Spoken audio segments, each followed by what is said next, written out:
warahmatullahi wabarakatuh. Innalillahi wa inna ilaihi raji'un. Selamat bulan Ramadan. Kita Bapak Ferry Hasidi bin Ali Hasidi pada jemaah sholat Jumat Masjid Jami' Al-Arwah, mohon keikhlasan dan keriduannya. Insyaallah nanti pada sholat Jumat kita sama-sama mendoakan sholat jenazah untuk almarhum Ferry Hasidi bin Ali Hasidi yang meninggal dari malam pada pukul 10. Beliau salah satu warga kampung Baki. Demikian pada jemaah Masjid Jami' Al-Arwah atas keikhlasan dan keridhaannya ucapkan terima kasih. Bila kita berkata, Assalamualaikum warahmatullahi wabarakatuh.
Marilah sejenak memanjatkan puji syukur kita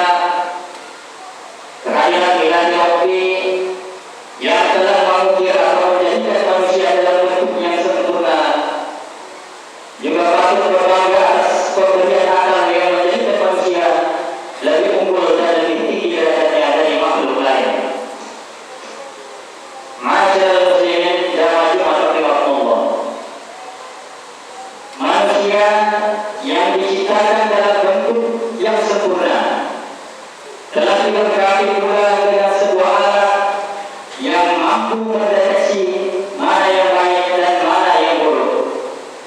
Alat ini sangat besar pengaruhnya terhadap tingkah laku manusia. Bahkan bisa dikatakan bahwa baik dan buruknya suatu perbuatan manusia bergantung dari alat ini. Alat ini adalah hati. Dalam sebuah hadis Nabi SAW bersabda, "Inna fil jasadi mudghatan idza salahat sa'irul jasadi wa idza fasadat sa'irul jasadi ala wa hiya al-qalb."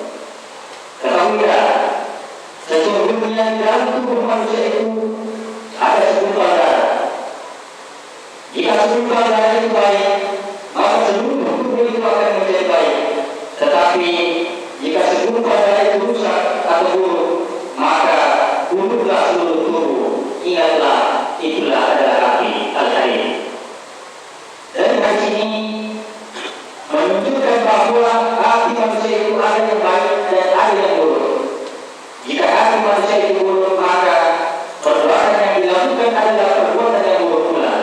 Sebagaimana yang disinyalir oleh Nabi Muhammad SAW lewat satu hadisnya yang artinya bahwa hati itu bisa karatan, sebagaimana halnya bisa besi yang bisa karatan.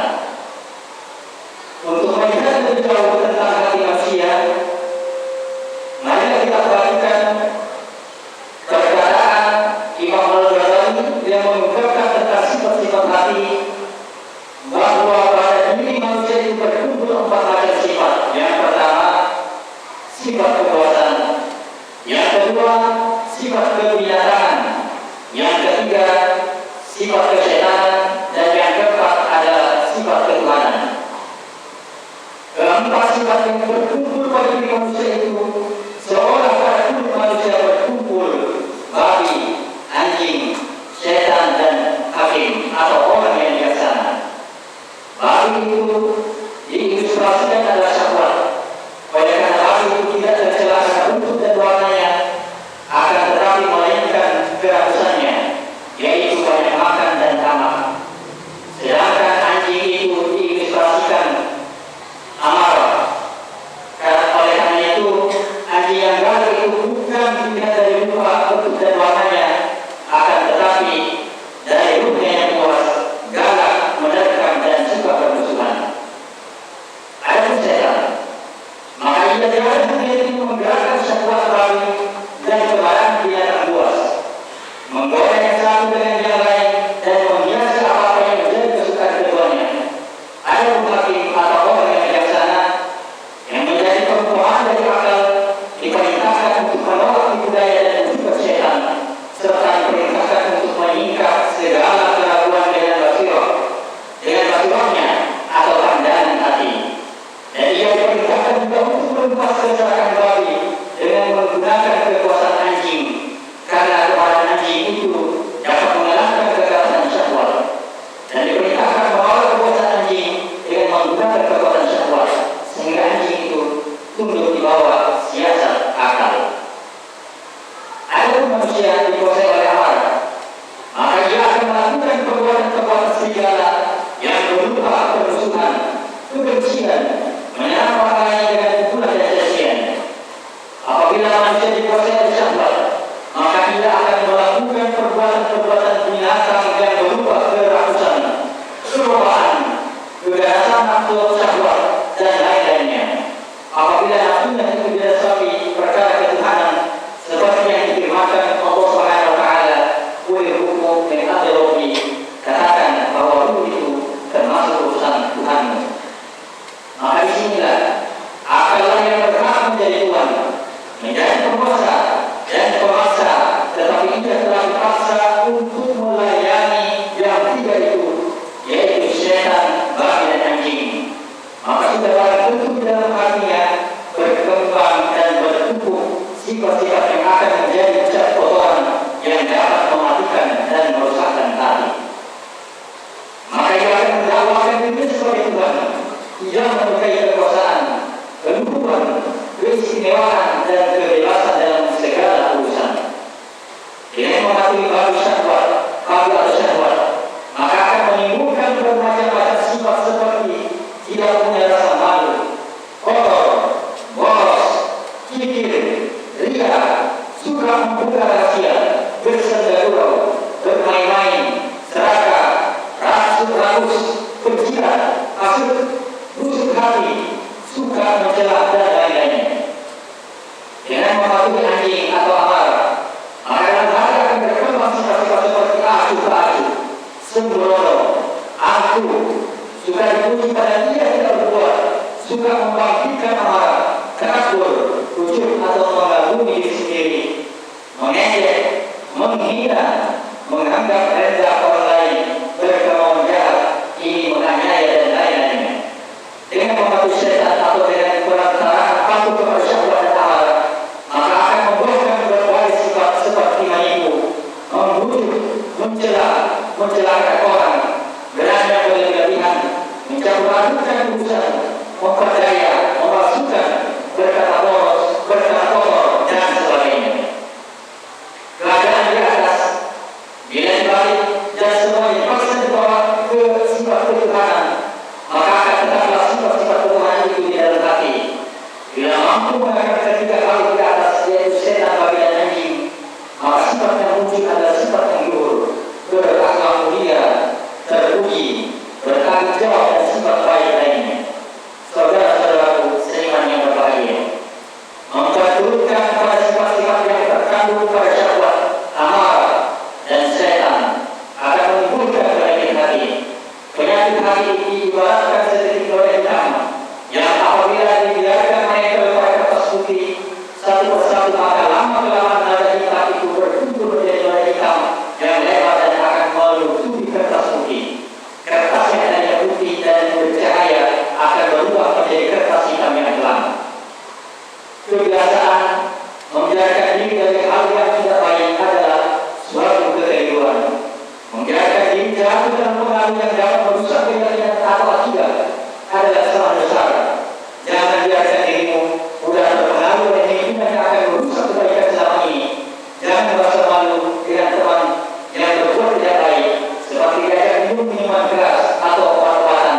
Anda tak perlu malu untuk mengatakan tidak pada orang yang mengajak minum minuman keras atau obat-obatan. Perbuatan iri hati, dengki, takabur, ujub, sombong, khianat, aniaya, marah, dusta, fakir atau pelit, dan sebagainya adalah jenis penyakit hati yang dapat merusak amal. Penyakit ini bila dibiarkan akan meledupkan cahaya hati, sinar yang terpancar dari perbuatan yang baik dan makin memudar. Nabi SAW pernah memperingatkan kita dengan sabdanya, "Iyyakum wal hasada, fa innal hasada ya'kulul hasanati kama ta'kulun narul qatara." Jauhilah olehmu hasud atau dengki, karena sesungguhnya dengki itu memakan kebaikan sebagaimana api memakan kayu bakar. Hadis riwayat Abu Dawud. Demikian bahaya bagi pemilik amal yang baik bila tidak bisa menjaganya. Penyakit hati ini selalu mengotori hati. Perbuatan yang mereka kerjakan tidak lebih dari kehampaan amal dan tak berbekas sama sekali. Kotoran-kotoran akan menebal dan menggumpal menutupi hati sehingga keseluruhan hati terhijab oleh nur dari Allah Subhanahu wa taala. Allah Subhanahu wa taala memberikan gambaran dalam firman-Nya, "Kalla barana 'ala qulubihim ma kanu yaksibun." Sekali-kali tidak demikian. Sebenarnya apa yang selalu mereka usahakan itu menutupi atau mengotori hati mereka. Quran surah Al-Mutaffifin ayat 14. Ma'asyiral muslimin, sidang Jumat yang dimuliakan oleh Allah Subhanahu wa taala. Untuk menyembuhkan hati yang tertutup pada hitam kelam tidaklah mudah. Namun ini tidak berarti tidak dapat dilakukan. Maka hitam yang kelam sekalipun masih bisa diatasi apabila yang mempunyai hati mau berjuang keras untuk menghilangkannya. Noda-noda yang menutupi hati dapat diibaratkan besi yang tertutup kerat. Manusia bisa menghilangkan semua kotoran penutup hati apabila mau memperhatikan sabda Nabi berikut ini. Al-qulubu la tasdaqu kama tasdaqul hadid. Qila ma jadaluha qira'atul Qur'ani wa dzikrul mauti. Hati itu juga karatan, seperti halnya besi juga bisa karatan. Ada seorang sahabat bertanya, "Ya Rasulullah, apa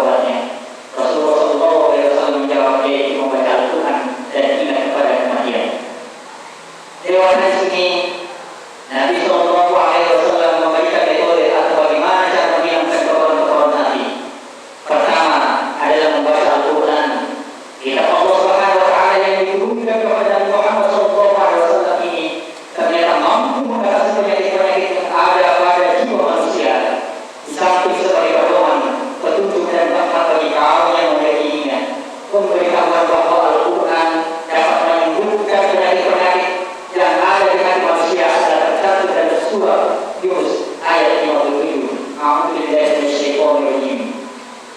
يا أيها الناس قد جاءتكم موعظة من ربكم وشفاء لما في الصدور وهدى ورحمة للمؤمنين. Hai manusia, sesungguhnya telah datang kepada pelajaran dari Tuhanmu dan penyembuh dari penyakit yang berada dalam dada dan petunjuk serta rahmat bagi orang-orang yang beriman. Al-Quran apabila dibaca dengan diresapi artinya yang diikuti dengan hati pasrah dan ikhlas, maka hati orang yang membaca akan lunak dan lembut. Hati yang keras dan memperatu akan mencari oleh kebesaran, keagungan dan kekuasaan Allah yang maha besar. Al-Quran ibarat air dingin di tengah padang pasir yang menyiram hati dalam keadaan gersang dan tandus. Metode yang kedua adalah ingat kepada kematian. Apabila manusia mau memperhatikan dan merenungkan bahwa suatu saat dirinya akan kembali kepada Allah Subhanahu wa Ta'ala dan apa saja yang bisa diperbuat setelah mati nanti, tentu dia tidak mudah terpengaruh oleh perbuatan yang mengotori hati. Manusia akan menyesal beramal tidak baik bila dia mau. Seseorang yang melihat kematian tidak akan sembrono, ceroboh dan menentang bahaya. Dia selalu bertindak hati-hati. Untuk itulah, saudara kaum muslimin, banyak-banyaklah mengingat Allah Subhanahu wa Ta'ala agar kita selalu dekat kepadanya. Orang yang selalu mendekatkan diri kepada Allah, hatinya akan tenang. Dengan hati yang tenang, maka semua persoalan dapat kita hadapi dengan tenang pula.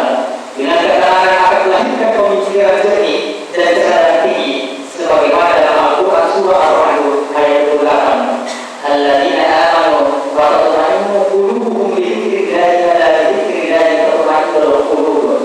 Yaitu orang-orang yang beriman dan hati mereka menjadi tentram dengan mengingat Allah. Ingatlah, hanya yang mengingat Allah lah hati menjadi tentram. Semoga hati kita menjadi sembuh, bersih dan mudah menerima cahaya kebenaran yang datang dari Allah Subhanahu wa Ta'ala. Barakallahu li wa lakum bil Qur'anil azim. ونفعني وإياكم بما فيه من الآيات والذكر الحكيم وتقبل مني ومنكم تلاوته إنه هو السميع العليم. أقول قولي هذا وأستغفر الله العظيم لي ولكم ولسائر المسلمين والمسلمات والمؤمنين والمؤمنات فاستغفروه إنه هو الغفور الرحيم. اللهم صل وسلم على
قريب مجيب دعوات اللهم احفظ عليه